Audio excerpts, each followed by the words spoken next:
الحمد للہ احدا لا شریک لہ وحدا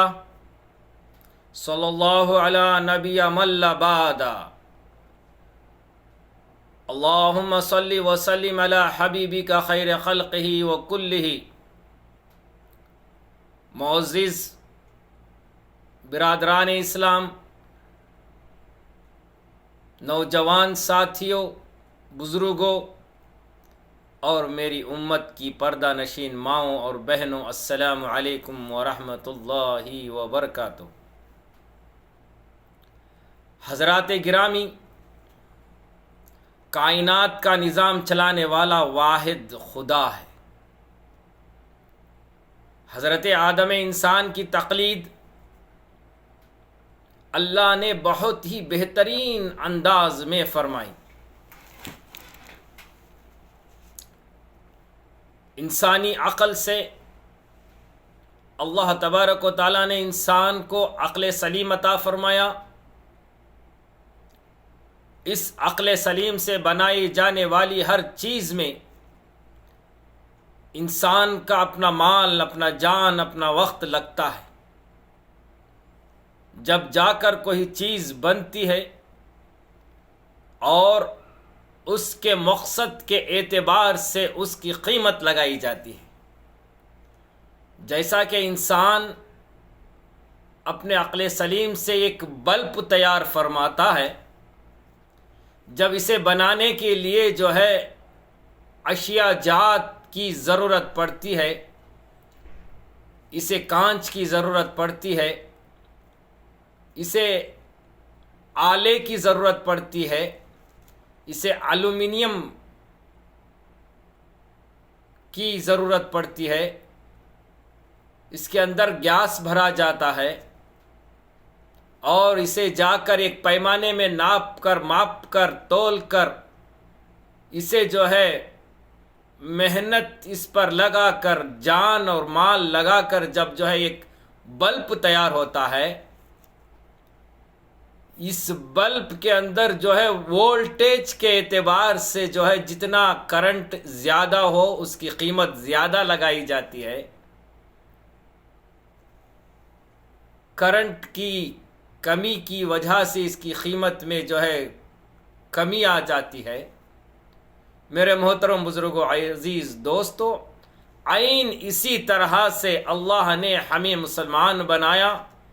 اور ایک پاکیزہ مذہب عطا فرمایا جو مذہب اسلام کہلاتا ہے۔ اس کی بنیاد دین کے شعبوں پر منحصر ہے۔ دین نام ہے اللہ کے اوامر کو بلا جھجک پورا کرنا اور محمد صلی اللہ علیہ وسلم کے طریقے کو اپنی زندگی میں لا کر اسے عمل کرنا اور اس کے تقاضوں کو پورا کرتے ہوئے دوسروں تک پہنچانے کا نام دین ہے۔ دوستو، بزرگوں، عزیز نوجوان ساتھیوں، جس طرح سے دنیا کے مشابہ میں کوئی چیز انسان بنانے کے لیے مال، جان، وقت لگانا ضروری ہے، اسی طرح سے انسانوں کی زندگی میں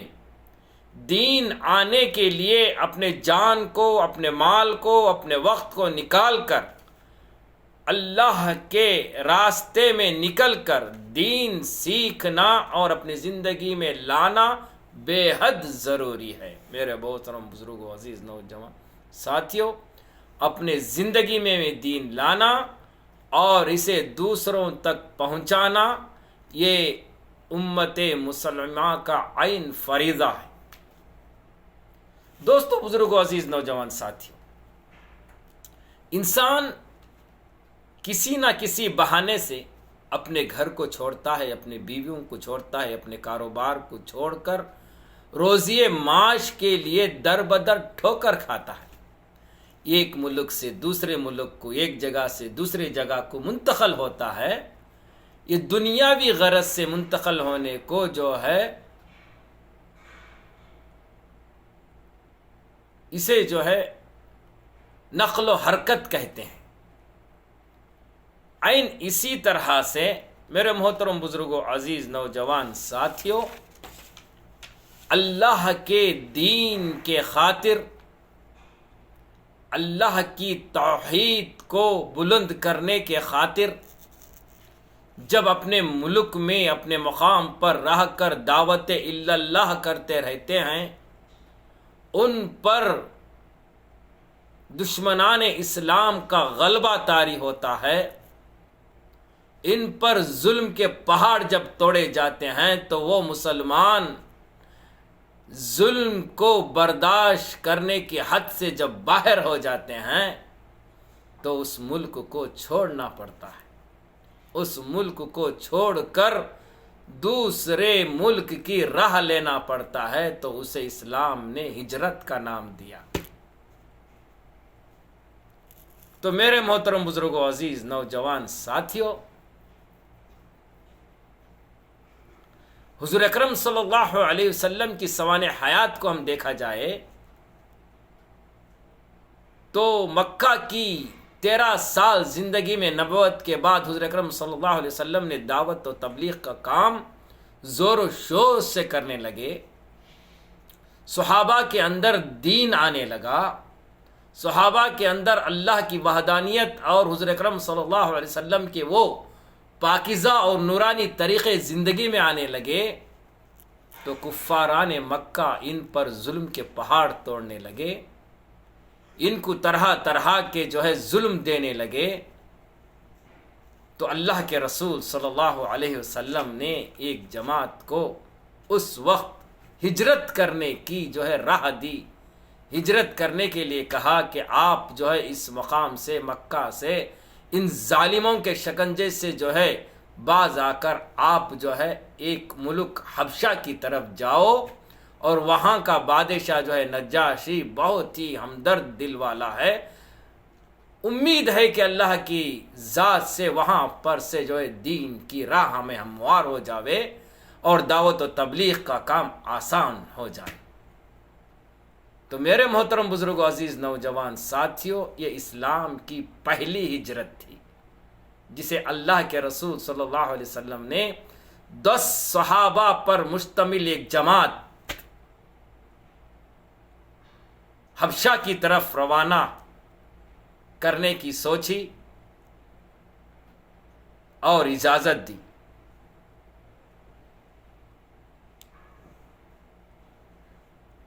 تو میرے محترم بزرگوں، عزیز نوجوان ساتھیوں، اللہ کے رسول صلی اللہ علیہ وسلم کے اس مشورے سے 10 صحابہ کی جماعت، جس میں مستورات بھی تھے، اور حدیث کی کتابوں میں آتا ہے کہ رفتہ رفتہ اس کی تعداد 83 صحابہ کی ہو گئی۔ یہ اسلام کی پہلی ہجرت تھی۔ آج میں اسی واقعے کو لے کر آپ حضرات کے سامنے حاضر ہوا ہوں۔ اللہ تبارک و تعالیٰ سے دعا ہے کہ اللہ تبارک و تعالیٰ اس پہلی ہجرت کا جو سنگین واقعہ جسے ام سلمہ رضی اللہ تعالی عنہا ارشاد بیان فرماتی ہیں، اس واقعے کو میں آپ حضرات کے سامنے بیان فرمانے کی غرض سے حاضر ہوا ہوں۔ اللہ تبارک و تعالیٰ سے دعا ہے کہ اللہ تبارک و تعالیٰ مجھے صحیح بات آپ تک پہنچانے کی توفیق عطا فرمائیں، اور آپ لوگوں کو اس سن کر اپنے زندگی کے اندر دین کی فضاؤں کو عام کرنے کی اور عمل بالمعروف نہی عن المنکر کے تحت اپنی زندگیوں کو 24 گھنٹے والی زندگی کے اندر اللہ کے حکام، نبی کی طریقے کو اپنا کر زندگی بسر کرنے کی اللہ تبارک و تعالیٰ آپ کو توفیق عطا فرمائیں۔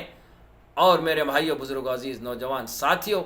آپ سے التماس ہے کہ میرا چینل مومن کی پکار کو سبسکرائب کریں، لائک کریں، اور اس ویڈیو کو آخر تک سماعت فرمائیں، اور زیادہ سے زیادہ اپنے دوست و احباب میں شیئر کریں۔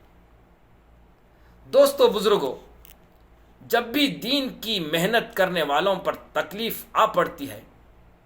تو صبر کرتے ہیں اور اللہ سے مدد طلب کرتے ہیں، اور اللہ سے دعا کرتے ہیں کہ اے میرے پروردگار، ہم نے تیرے دین کی بقا کے خاطر اپنے گھر و بار کو چھوڑ کر تیرے راستے میں تیرے دین کو بلند کرنے کے لیے نکلے پڑے ہیں۔ اے میرے پروردگار، تو ہماری بھرپور مدد فرما، تو ہمارا رہبر بن جا، تو ہی ہمارا محافظ ہے۔ جب مکہ میں حق کے علم برداروں نے دین کی محنت میں جڑے تھے تو کفار نے مکہ ان پر ظلم ڈھائے گئے، تو آپ صلی اللہ علیہ وسلم نے انہیں حبشہ کی طرف روانہ کیا۔ آج کل اسے ایتھوپیا بھی کہا جاتا ہے، حبشہ کو آج بھی جو ہے ایتھوپیا کہا جاتا ہے۔ اور یہ فرمایا تھا کہ ہم نے سنا ہے کہ اس وہاں کا بادشاہ نجاشی بادشاہ کی سلطنت کسی پر جو ہے زور زیادتی نہیں کرتی، اور وہ بادشاہ خود ظلم کو ناپسند کرتا ہے، لہذا اللہ کے رسول صلی اللہ علیہ وسلم نے ان صحابہ کو ہجرت کرنے کی اجازت دے دی۔ اس وقت اللہ کے رسول صلی اللہ علیہ وسلم کی بات پر اس موقع پر جو حضرات ایمان لائے تھے، انہوں نے حبشہ کی طرف ہجرت کرنے کا ارادہ کیا۔ یہ اسلام کی سب سے پہلے ہجرت تھی۔ جو قافلہ 10 حضرات پر مشتمل تھا، جس کے امیر حضرت عثمان بن مجعون رضی اللہ تعالی عنہ کو مقرر کیا گیا۔ اس کے بعد حضرت جعفر ابن ابی طالب، یہ حضور اکرم صلی اللہ علیہ وسلم کے چچا زاد بھائی تھے، یہ بھی ان کے ساتھ جو ہے اپنی بیوی کے ہمراہ جو ہے نکل پڑے، گھر کو چھوڑا، باغات پکے پکے باغات کو چھوڑ دیے۔ اللہ اکبر! ان کے نزدیک دین اتنا محبوب تھا، انہوں نے بھی جو ہے اس قافلے میں شامل ہوئے۔ جانے والوں میں کچھ تنہا تھے، کچھ اہل و عیال کے ساتھ تھے۔ بعد میں ان کی تعداد 83 تک پہنچ گئی۔ جب یہ خبر خاندانان قریش کو پہنچی، کفار مکہ کو پہنچی، دشمنان اسلام کو پہنچی، تو انہوں نے ان کا تعاقب کیا، مگر تمام مسلمان صحابہ اکرام رضوان اللہ تعالی اجمعین نے سمندری راستے سے کشتیوں کو سوار ہو کر پار ہو چکے تھے۔ یہ دیکھ کر یہ برداشت نہیں کیے گئے، ان کے دلوں میں کھلبلی مچنے لگی، کفاران مکہ کے دلوں میں کھلبلی مچنے لگی کہ کہیں مسلمان حبشہ جا کر طاقتور نہ بن جائے۔ اس لیے انہوں نے ایک ترکیب سوچ کر 2 افراد کو منتخب کیا، ایک عبداللہ بن ابی ربیعہ اور عمر بن عاص کو وہاں بھیجنے کا ارادہ فرمایا، اور ان کو جو ہے بہت سارے تحفے تحائف دے کر ان دونوں حضرات کو حبشہ بھیجا، تاکہ بادشاہ نجاشی کے سامنے تحفے تحائف دے کر مسلمانوں کے خلاف ورغلا جائے اور ان کو دوبارہ جو ہے مکہ واپس لانے کی ترکیب بادشاہ کے سامنے رکھی جائے۔ تو میرے محترم بزرگوں، عزیز نوجوان ساتھیوں، جب یہ 2 نمائندے عمر بن عاص اور عبداللہ بن ابی ربیعہ تحفے تحائف لے کر حبشہ پہنچے، تو سب سے پہلے انہوں نے بادشاہ نجاشی کے پادریوں کو جو ہے تحفے تحائف دیا اور ان سے کہا کہ ہمیں ملاقات بادشاہ سے کروا دیجئے، تاکہ ہم جو مسلمانوں کی ٹولی یہاں پر حبشہ آئی ہے ان کے خلاف، ان کے لیے، ان کی بارے میں ہم بادشاہ سے کچھ جو ہے صلاح مشورہ کرنا ہے۔ تو اس کے بعد انہیں اجازت مل گئی، تو دونوں حضرات بادشاہ سلامت کے پاس پہنچے اور ان سے کہا، جو لوگ مسلمان اپنے کو بتاتے ہیں وہ ہمارے ملک سے بھاگ کر آئے ہیں اور انہیں ہمیں سپرد کر دو۔ وہ ہمارے ملک سے بھاگ کر آئے ہیں، انہیں ہمارے سپرد کر دو۔ بادشاہ سے جو ہے التماس کرنے لگے۔ یہ 2 جو ہے کفاران مکہ ابھی ایمان نہیں لائے تھے، عمر بن عاص اس کے بعد ایمان لاتے ہیں، اور مصر کے گورنر بھی بنتے ہیں حضرت عمر رضی اللہ تعالیٰ عنہ کے خلافت کے دور میں. لیکن بادشاہ نے ان دونوں کی بات کو ماننے سے انکار کرتا ہے اور مسلمانوں کو اپنے دربار میں طلب کرتا ہے اور تمام اپنے ماننے والے پادریوں کو بھی جمع کرتا ہے اور آئے ہوئے مسلمانوں کی جماعت سے مخاطب ہو کر ان سے سوال کرنے لگتا ہے. کہتا ہے کہ وہ دین کیا ہے جو تم اپنے دین کو چھوڑ کر، تم نے تو نہ ہمارا دین اختیار کیا ہے نہ کسی معروف مذہب دین کو اختیار کیا، وہ دین کیسا دین ہے؟ تو اس جماعت میں شامل حضور اکرم صلی اللہ علیہ وسلم کے چچا زاد بھائی محمد جعفر بن ابی طالب رضی اللہ تعالی عنہ کھڑے ہوئے اور بادشاہ سلامت نجاشی سے کہنے لگے، اے بادشاہ سلامت، ہم ان لوگوں سے کچھ سوالات کرنا چاہتے ہیں، آپ ان سے جواب طلب فرمائیں. اس کے بعد کہا، بادشاہ سلامت سے مخاطب ہو کر عمر بن عاص سے کہا، حضرت جعفر بن ابی طالب نے فرمایا، کیا ہم کسی کے غلام ہیں جو اپنے آقاؤں سے ڈر کر بھاگ کر آئے ہیں؟ اگر ایسا ہے تو بے شک ہم لائق ہیں واپس جانے کے. تو جب نجاشی بادشاہ عمر بن عاص کو مخاطب ہو کر کہا، یہ کس کے غلام ہیں؟ تو عمر بن عاص نے جواب دیا، نہیں، غلام نہیں بلکہ آزاد اور شریف ہیں. ماشاء اللہ. اس کے بعد حضرت جعفر بن ابی طالب نے بادشاہ نجاشی سے پھر پوچھا، آپ ان سے دریافت کریں، کیا ہم کسی کا خون کر کے آئے ہیں؟ اللہ اکبر. اگر ہم کسی کا ناحق خون کر کے آئے ہیں تو آپ ہم کو بلا تحمل اولیاء مقتول کے حوالے کر دیجئے. اللہ اکبر. کیا جذبہ تھا دین کا، کیا ایمان بنا تھا ان صحابہ رضوان اللہ تعالی اجمعین کا، محمد صلی اللہ علیہ وسلم کی صحبت میں رہ کر کس انداز سے سوالات کی بوچھاڑ فرمائی ان کفاران مکہ کے سامنے. تو عمر بن عاص نے جواب دیا، انہوں نے خون کا یہ خطرہ بھی نہیں بھایا ہے. تو پھر حضرت جعفر بن ابی طالب نے نجاشی سے کہا، آپ ان سے یہ بھی دریافت کریں کہ کیا ہم کسی کا مال لے کر بھاگے ہیں؟ اگر ہم بالغرض کسی کا مال لے کر آئے ہیں تو ہم اس کو ادا کرنے کے لیے تیار ہیں. تو عمر بن عاص نے کہا، یہ لوگ تو کسی کا ایک خیراج یعنی ایک پیسہ بھی نہیں لے کر آئے. تو نجاشی نے وفد قریشی سے مخاطب ہو کر کہا، پھر کس چیز کا مطالبہ ہے تمہارا؟ عمر بن عاص نے جواب دیا، ہم اور یہ ایک ہی دین پر قابض تھے. اللہ اکبر.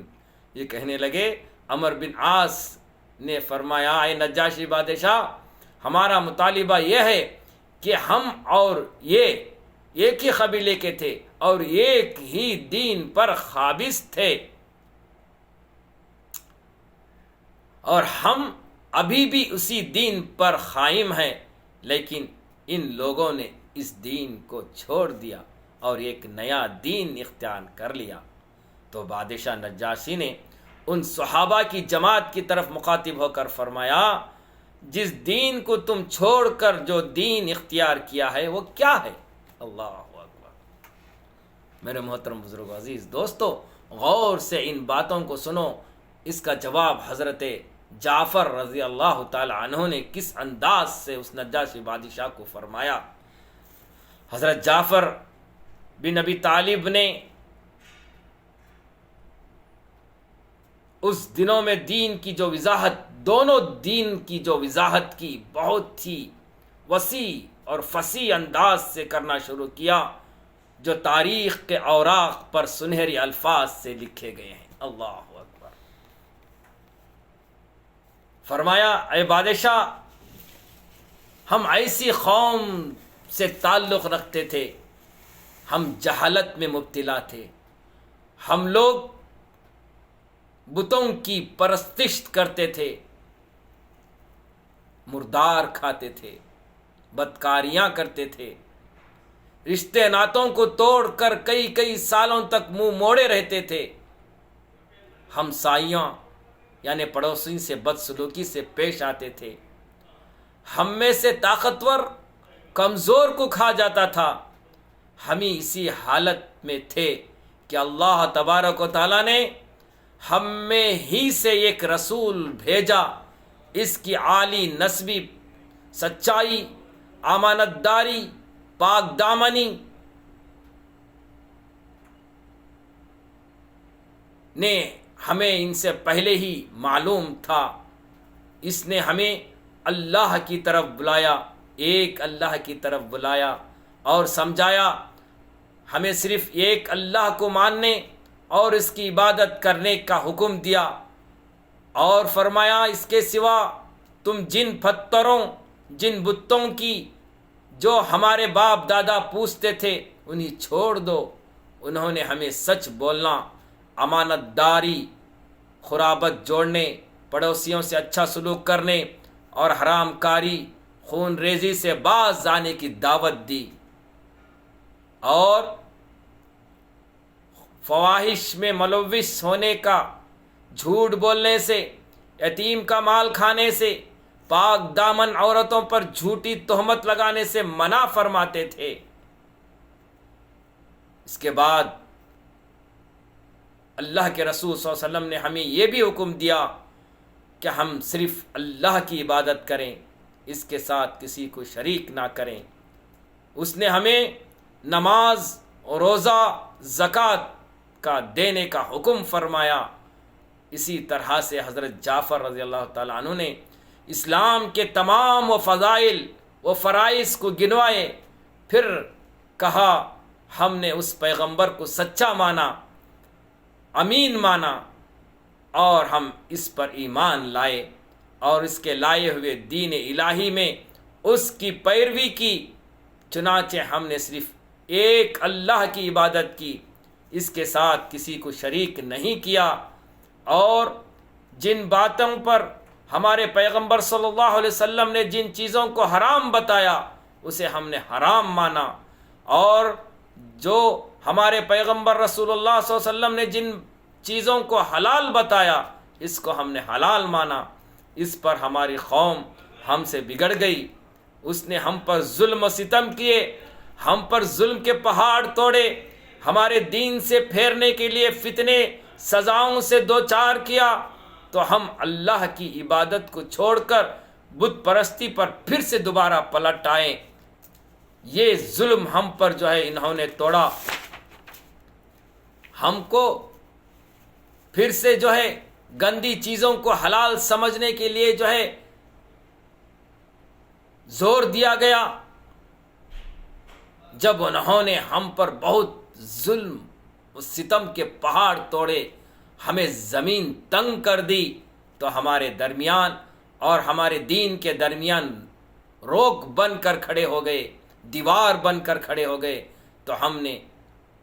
اللہ کے رسول صلی اللہ علیہ وسلم کے حکم کے مطابق ہم نے آپ کے ملک کی راہ لی اور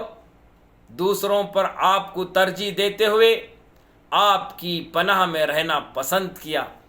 اور یہ امید کی کہ بادشاہ آپ کے پاس ہم پر ظلم نہیں کیا جائے گا۔ تو اس وقت بادشاہ نجاشی نے کہا، اے مسلمانوں، وہ پیغمبر جو کچھ لائے ہیں اس سے کچھ تمہارے پاس بھی ہے، تو مجھ کو بھی پڑھ کر سناؤ۔ اللہ اکبر۔ تو حضرت جعفر رضی اللہ تعالیٰ عنہ نے سورۃ مریم کی ابتدا کی آیتیں تلاوت فرمائی۔ اللہ اکبر۔ قرآن کی آیت کو سن کر نجاشی اس طرح رویا کہ اس کے داڑھی مبارک تر ہو گئی، اور جتنے پادریاں اس محل کے اندر بیٹھے تھے اپنے صحیفیوں کو لے کر، اور جو بادشاہ کے چاہنے والے بیٹھے تھے، حضرت جعفر ابن ابی طالب کے اس قرآنی آیات کی قرات کو سن کر تمام رونے لگے، آنسو بہانے لگے، حتیٰ کہ ان کے صحیفات پر بھی بھیگ کر تر ہو گئے۔ میرے عزیز نوجوان ساتھیوں، آج ہمارے سامنے پورا قرآن موجود ہے، ہمیں آج تک کھول کر دیکھنے کی نوبت نہیں آئی اللہ کا کلام ہم سے کیا مطالبہ کرتا ہے، اللہ کا کلام ہمارے لیے کیا کہہ رہا ہے، اللہ کے نبی صلی اللہ علیہ وسلم نے ہمارے لیے کن چیزوں کو کرنے کا حکم لائے ہیں اللہ کی طرف سے۔ آج ہمارے سامنے پورا قرآن موجود ہے، لیکن کبھی ہمارے آنکھوں سے ایک آنسو ٹپکا نہیں۔ لیکن اس وقت کا وہ نجاشی بادشاہ سورہ مریم کی پہلی ابتدائی آیت کو سن کر رونے لگا، دل مچلنے لگا۔ میرے محترم بزرگوں، عزیز نوجوان ساتھیوں، قرآن کا یہ کرشمہ تھا۔ اس کے بعد نجاشی نے کہا، اللہ کی قسم، یہ کلام اور وہ کلام جو حضرت عیسیٰ علیہ السلام لے کر آئے تھے، دونوں ایک ہی شمع سے نکلے ہوئے ہیں۔ مطلب حضرت عیسیٰ علیہ السلام پر جو انجیل نازل فرمائی تھی اللہ تبارک و تعالیٰ نے، اور حضور اکرم وہ بھی تو آسمانی کتاب تھی، 4 کتابیں آسمانی کتاب تھی، اللہ ہی کی طرف سے نازل بھی کی گئی تھی، اللہ کی طرف سے قرآن مجید بھی نازل فرمائی۔ ان کا کہنے کا مطلب تھا کہ ایک ہی شمع سے مطلب اللہ ہی کی طرف سے نازل کردہ کتاب تھی۔ تو اس کے بعد نجاشی نے کہا، عامر بن عاص اور عبداللہ بن ربیہ کو مخاطب کر کے کہا، تم دونوں چلے جاؤ، میں ان لوگوں کو تمہارے حوالے نہیں کرتا یہاں تک کہ ان کے خلاف کوئی چال نہیں چلی جا سکتی۔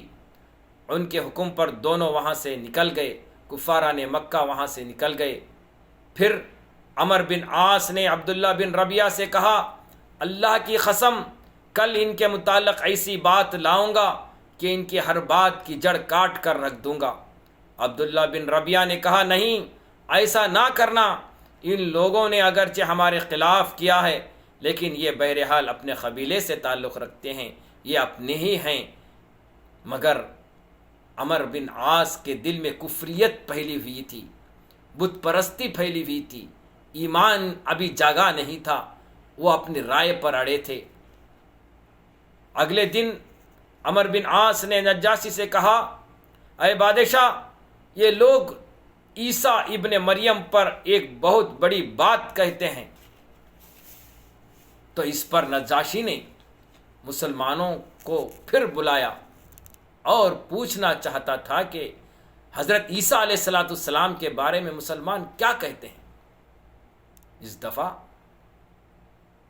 دین کے داعی کبھی گھبراتا نہیں، ڈٹ کر کفر کا مقابلہ کرتا ہے۔ لیکن یہاں پر کفر اور ظلم اور اسلام کا معرکہ تھا، سچ بتانا تھا، تو مسلمانوں نے طے فرمایا کہ ہم سچائی کو سامنے رکھیں گے، ہم کسی سے نہیں، اللہ سے ڈریں گے۔ تو مسلمانوں نے جب نجاشی بادشاہ کے دربار میں حاضری ہوئی تو نجاشی بادشاہ نے صحابہ رضوان اللہ تعالی اجمعین سے سوال کیا، تو حضرت جعفر رضی اللہ تعالیٰ نے فرمایا، حضرت عیسیٰ علیہ السلام کے بارے میں وہی بات کہتے ہیں جو ہمارے نبی تاجدار مدینہ صلی اللہ علیہ وسلم نے لے کر آئے ہیں، جو قرآن کہتا ہے۔ یعنی حضرت عیسیٰ علیہ السلام اللہ کے بندے اور اس کے رسول، اس کی روح، اس کا کلمہ ہے،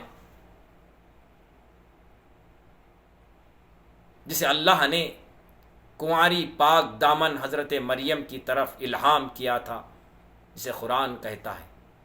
اس پر نجاشی نے، بادشاہ نے زمین سے ایک تنکا اٹھایا اور بولا، اللہ کی قسم، جو کچھ تم نے کہا حضرت عیسیٰ علیہ السلام کے بارے میں، اس ٹنکا کے برابر بھی بڑھ کر نہ تھا، اس پر کفاران مکہ کے دو حضرات نے ہو ہو کی آواز لگائی تو نجاشی بادشاہ نے کہا اگر تم لوگ ہوں کہتے رہو، لیکن میں مسلمانوں کو یہاں سے نہیں نکالوں گا اور تمہارے حوالے نہیں کروں گا۔ اور مسلمانوں سے مخاطب ہو کر نجاشی بادشاہ نے کہا جاؤ میری سرزمین میں امن و امان سے رہو۔ اللہ اکبر۔ اور کہا جو تمہیں گالی دے گا اس پر میں تعاون لگایا جائے گا، میں اس پر تعاون لگاؤں گا، مجھے گوارا نہیں تم میں سے کسی آدمی کو ستاؤں اور اس کے بدلے مجھے سونے کا پہاڑ مل جائے۔ اللہ اکبر۔ یہ دین کی قدر و منزلت کے اعتبار سے اللہ کی غیبی نصرت تھی۔ میرے محترم بزرگوں، دوستو، جو لوگ دین کا کام کرتے ہیں وَإِن تَنْصُرُوا اللَّهَ يَنْصُرُكُمْ وَيُثَبِّتْ أَقْدَامَكُمْ، اللہ تبارک و تعالیٰ نے فرمایا تم میرے دین کے لیے اپنے قدموں کو جماؤ، میں تمہیں اپنے تمہارے دشمنوں کے مقابلے میں تمہارے قدموں کو جما کر رکھ دوں گا اور تمہیں کامیاب بناؤں گا۔ اللہ نے کر کے دکھایا۔ اللہ کے رسول صلی اللہ علیہ وسلم کے وہ صحابہ جو دعوت اللہ کے لیے نکلے تھے، اللہ کے دین کے پیغام کو لے کر نکلے تھے، اس نجاشی بادشاہ کے سامنے ڈٹ کر ان کفاران مکہ کا مقابلہ فرمایا، اللہ نے کامیاب بنایا،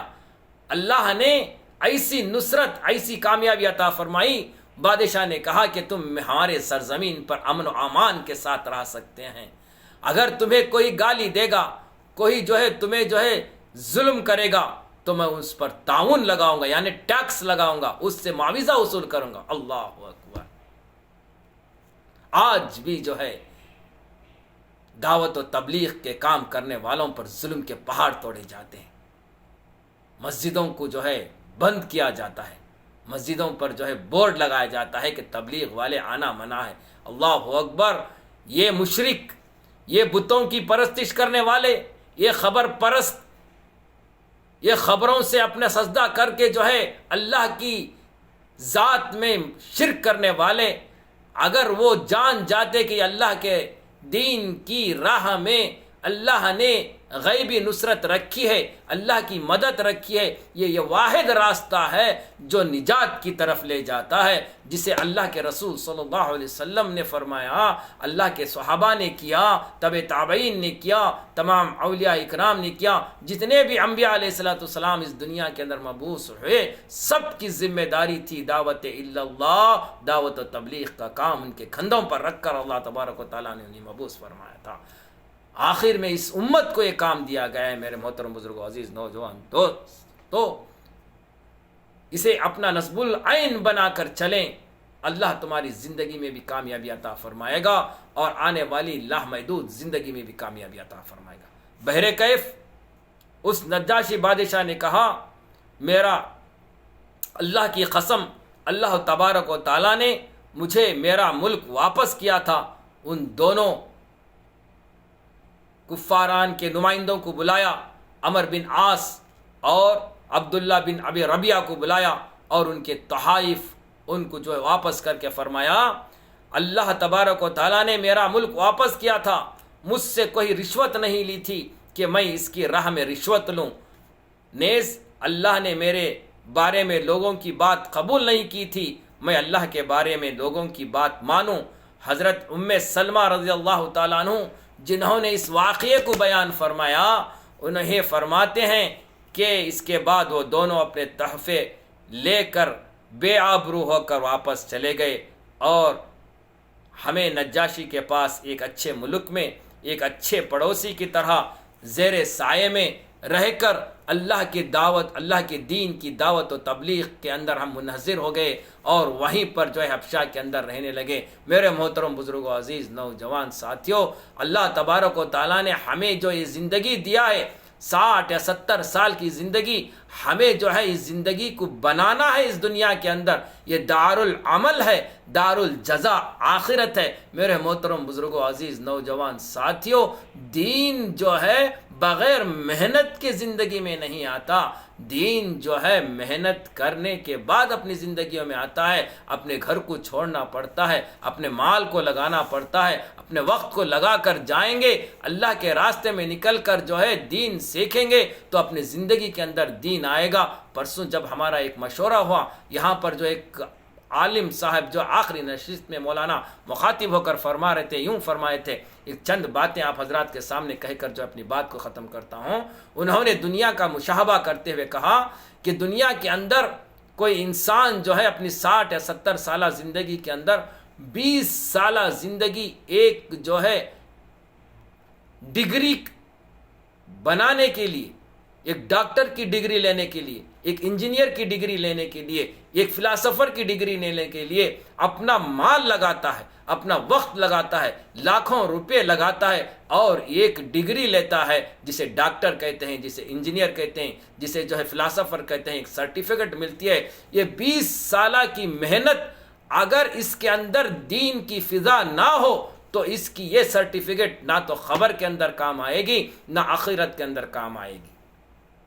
جب یہ ڈاکٹر یا انجینئر بغیر دین کے ڈاکٹر اللہ کے اوامر کو، نبی کریم صلی اللہ علیہ وسلم کی سنت کو پامالی کر کے اپنی زندگی کے اندر ڈاکٹر بنتا بھی ہے، انجینئر بھی بنتا ہے، 20 سال کی محنت کے بعد 60 یا 70 سال کی زندگی کے اندر بڑی بڑی بلڈنگیں بنائے گا، بڑے بڑے پیسے بنائے گا، بڑی بڑی دولت کمائے گا. لیکن جب اس کی زندگی کے اندر جسم سے جب سانس نکل جائے گی، روح نکل جائے گی، اسے مردہ کہا کر پکارا جائے گا، نہ کہ ڈاکٹر کہہ کر پکارا جائے گا، نہ کہ انجینئر کہہ کر پکارا جائے گا. یہ 4 کندھوں پر اوڑھ کر جو ہے جب قبر کے اندر جائے گا، منو مٹی اس کے اندر ڈالی جائے گی. جیسے ہی اس کے رشتہ دار جو ہے 40 قدم باہر آئیں گے تو منکر نکیر اس کے اندر داخل ہو جائیں گے اور اس سے یہ نہیں پوچھیں گے کہ تو ڈاکٹر ہے، تو انجینئر ہے، تیری سرٹیفکیٹ دکھا. یہ نہیں کہیں گے، پہلا سوال کریں گے مر رب کا. میرے محترم بزرگوں، دوستو غور سے سننا، بہت اچھی بات کہی مولانا نے. فرمایا پہلا سوال کریں گے مر رب کا. اگر ڈاکٹر 20 سال اپنی زندگی کے اندر 20 سال کھپایا ایک ڈگری، ایک سرٹیفکیٹ لینے کے لیے، اگر اس کے اندر اوامر خداوندی نہ ہو، رسول اللہ کی صلی اللہ علیہ وسلم کی سنت نہ ہو، اللہ کے احکام پر چل کر دنیا میں نہ گیا ہو، اس کی وہ سرٹیفکیٹ قبر کے اندر نہیں کام آئے گی. وہ کہے گا کہ میں ڈاکٹر ہوں، میں کسی کا آپریشن کرتا تھا، میں کامیاب رہا، مجھے معلوم نہیں رب کون ہے، مجھے معلوم نہیں. نعوذ باللہ من ذالک. وہ کہے گا اللہ کی پناہ اسے ڈاکٹر پر جس کے زندگی میں دین نہیں، اللہ کے اوامر نہیں، اللہ کے رسول صلی اللہ علیہ وسلم کی سنت نہیں، 20 سال کی ڈگری اس کے قبر کے اندر کام نہیں آئے گی. دوسرا سوال کہے گا ما دین کا، تیرا دین کیا ہے؟ دنیا کے اندر اگر ڈاکٹر اللہ کے احکام اور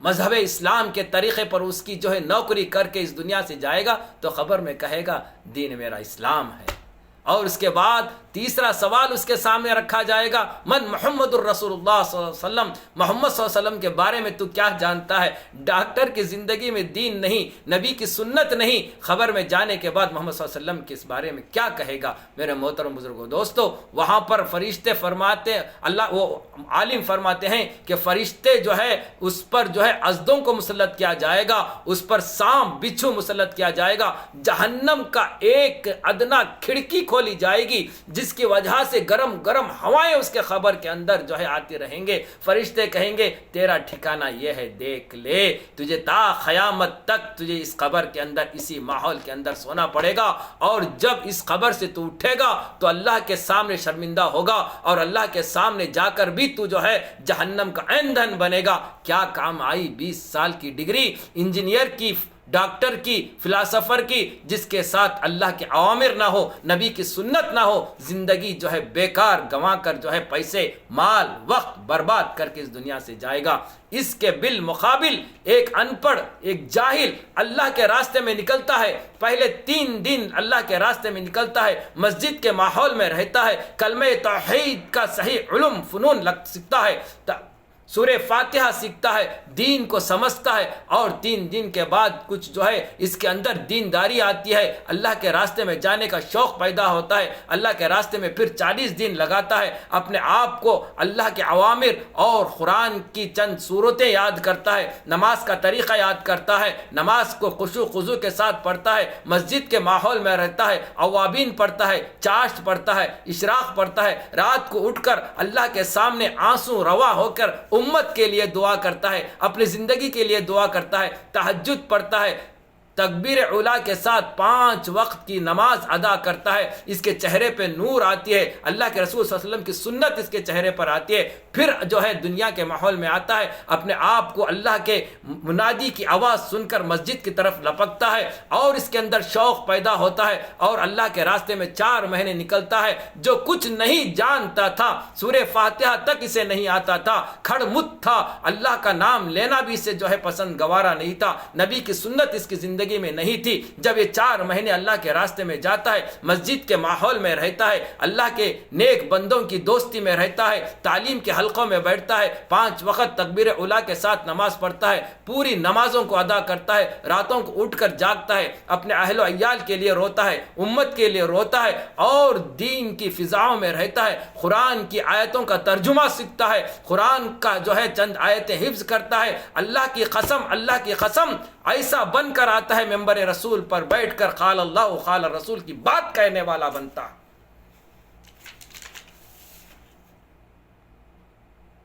یہ ہے تبلیغ کا جو ہے انجام، یہ ہے اللہ کے راستے میں نکلنے کا انجام۔ آج اس کام سے یہی چاہا جا رہا ہے کہ امت کے اندر دینداری آ جاوے،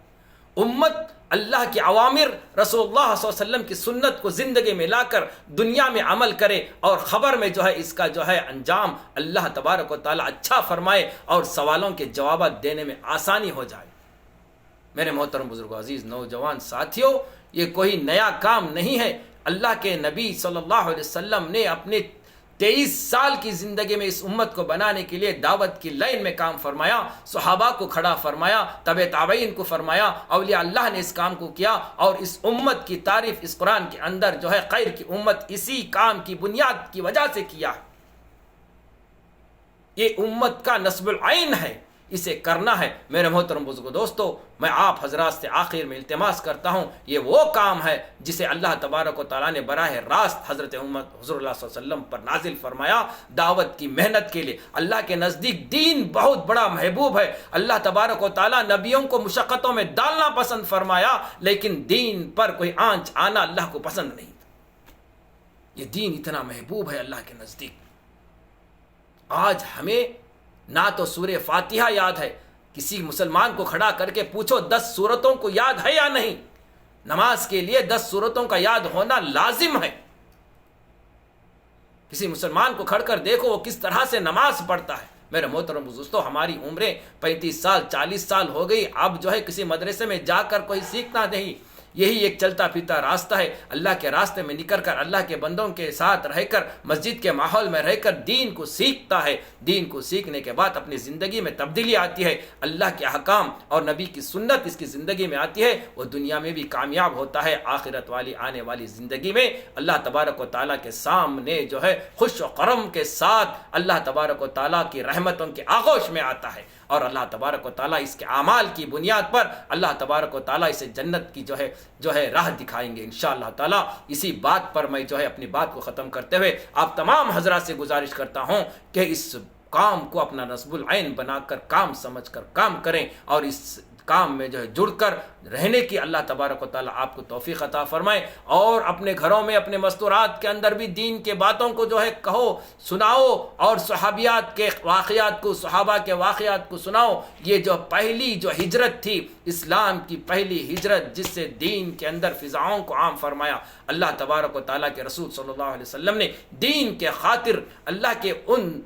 بندوں نے، حضور اکرم صلی اللہ علیہ وسلم کے صحابہ نے اپنے گھروں کو چھوڑا، باغات کو چھوڑا، اپنے کاروبار کو چھوڑا، اپنی بیویوں کو بھی ساتھ لے کر اللہ کے دین کے راہ میں نکلے۔ کچھ اپنے بیویوں کو بھی چھوڑ کر نکلے، جو حضرات جو ہے پورا چھوڑ کر اللہ کے راہ میں اللہ کے دین کی دعوت و تبلیغ کے لیے جو ہے نکلے، یہ پہلی اسلام کی ہجرت تھی۔ اس واقعے کو میں آپ حضرات تک پہنچانا میرا کام تھا، اس لیے جو ہے میں آپ حضرات تک جو ایک بات پہنچایا ہوں۔ اللہ تبارک و تعالیٰ سے دعا ہے اللہ تبارک و تعالیٰ اس بات کو مقصد بنا کر اللہ تبارک و تعالیٰ آپ تمام حضرات کے زندگیوں میں دین آوے، اور اس کام کو کام سمجھ کر اسے اپنا نصب العین بنا کر اپنی زندگی میں کرنے کی اللہ تبارک و تعالیٰ توفیق عطا فرمائے۔ اللہ ہم سب کو ایمان میں پختگی عطا فرمائے۔ اللہ تبارک و تعالیٰ جن حالات سے آج مسلمان گزر رہا ہے، اللہ ان پر خاص رحمت کاملہ نازل فرمائے۔ اس بات پر اپنی بات کو ختم کرتے ہوئے آپ حضرات سے آخر میں اور جو التماس کرتا ہوں